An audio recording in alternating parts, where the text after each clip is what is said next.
In the final equation, why is the system turning the police and military loose on the people?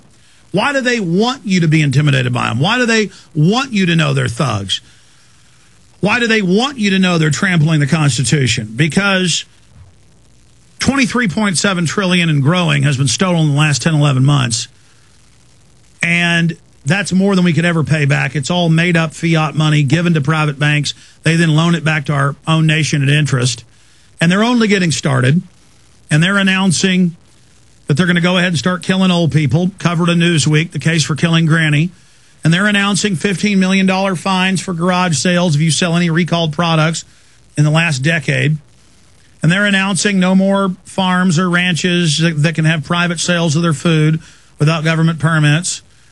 And they're announcing year-long public school where they're going to force your kids to go 12 months out of the year. Obama says so, total federalization. And they're announcing face scanning and license plate reading cameras that have already been put in everywhere, tracking everybody. And they're announcing that if you don't just spank your kids, they're going to take them. If you yell at them, they're going to take them. But then the state can do whatever it wants. And the state is run by criminal parasites. And they're going to take everything we've got if we don't wake up and say no. And they've militarized and brainwashed and dumbed down the police and military domestically. They're having urban warfare drills all over the country, the Marines, the Army. But that's really a thing of the past. Before they would do the drills of taking over cities and towns and then say it was just a drill. Now they're kind of phasing out of those into just, no, we're just here. We're just in your town. 379,000 regular troops to be deployed to America. And they admit in their own Homeland Security documents that we, of course, have broken here, that their number one enemy is gun owners, veterans, conservatives, libertarians, Ron Paul, Bob Barr supporters. They say having an American flag bumper sticker means you may be a terrorist. You can go read the MIAC report. You can go read the DHS reports we've released that good people in law enforcement, I guess what you call the last vestiges of peace officers, have sent us. But we've had a slick corporate criminal group take over America, and they want to turn us into a complete police state. But what upsets me so bad is that I don't want to believe all this. I don't want to be proven right. To have Rob Dew and Jason Douglas and Jason Burmas tell me about what they saw and to see all the countless YouTube videos uploaded by thousands of citizen journalists and others from the G20 in Pittsburgh. And then to read the Associated Press where it admits families were driven out of their cars onto their front porches and then told they're not allowed to come out on the streets. Daytime, nighttime curfew. You're not allowed on the streets. They kind of selectively, if it looks like you're going to work, they leave you alone, but they pull up to a 9-year-old kid and say, go inside. The little 9-year-old doesn't know, so they swing a cannon around at 15 feet away and hit him right in the face. In fact, that photo's up on InfoWars. We should pull that up. I forget the headline. Aaron posted it. He's still here. He can give that to you if he wants. I think it's something like Pittsburgh police terrorize public with sound cannons. And it's got a bunch of videos on the page, but it's a photo of this kid that's got to be 8, 9, maybe 10. And there's videos of kids with their balls in their yard. And they don't know why guys in black uniforms pull up in black vehicles. It kind of looks cool to them. And they say, you know, section this, that, you're not allowed to be on the street. We're going to use non-lethal, less lethal is the new term. See, first it's non-lethal, now it's less lethal. Now they admit it can kill you. And they had microwave cannons. And almost no media is announcing, though, the sound cannons and microwave guns. Those are confirmed to be there. We know the sound cannons were used hundreds of times. I would just call my guys to get a report during the 3 days, and I would routinely just hear sound cannons going off in the background and rubber bullets being fired. Yeah, there it is. Little kid on the side of the street covering his ears, and you see people in their windows covering their ears, you know, because they wonder what's going on. And there's police driving around with the military, all paid for taxpayer money, just psychopathically attacking everyone. And then Brian Williams goes on NBC and brags, yeah, they cleared the streets here. Also, the majority of the protesters, because I've seen a lot of raw video now, were Tea Party people, in the Fed folks, Infowars.com banners, Tyranny Response Team shirts. That was the majority. There were maybe 100 anarchists, clearly protected by the police. They would always herd the protest into an area, wouldn't permit them. First, they turn a right into a privilege by making it permitted. And then, after the police surrounded everybody, the anarchists would come out, throw a few things. They would then retreat, and the police would then open fire. But in many cases, as the AP reports in the article, Civil Liberties Groups, Police Overreacted at G20, when you read this article, they admit that in many cases, they would just go to the university where college kids were just outside at night and attack them. And there's video of it.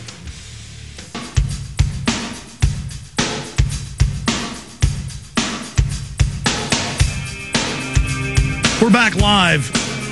When I say that I'm speechless in the last 4 or 5 days watching hundreds of YouTube videos shot by different activists, journalists, mainstream media, you name it, it's because I can't even put into words what I've seen. You can go to Infowars.com and PrisonPlanet.com. We have literally hundreds of them posted.